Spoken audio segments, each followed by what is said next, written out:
Isa sa mga ipinagmamalaking simbahan sa Pangasinan ang Minor Basilica of Our Lady of the Rosary of Manaoag. Ayon sa Provincial Tourism and Cultural Affairs Office, 6 hanggang 8 milyon ang bumibisita rito bago magpandemya.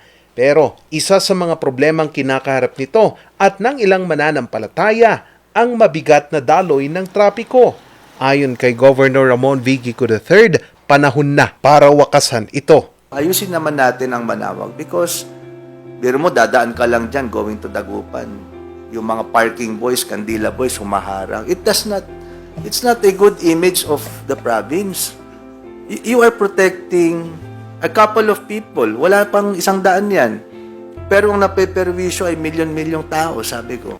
Isa sa mga solusyon dito ay ang pagdaragdag ng parking sa lugar. LGU, sabi ko, meron ba kayong lupa? Kami nang popondo para magkaroon kayo ng parking dyan, sabi ko. Maliban sa parking, mayroon ding proyekto ang pamalang panlalawigan para ma-decongest ang daloy ng trapiko at ito ang pagdaragdag ng mga access roads. Napondohan na po ang major road. Magkaka-access po tayo sa ilang spots dyan na very near sa church lang. And we will develop those as parking area. Target na simulan ang nasabing development sa mga kalsada ngayong taon. Sa ganitong paraan, mas mapapabilis daw ang pagdaan ng mga motorista.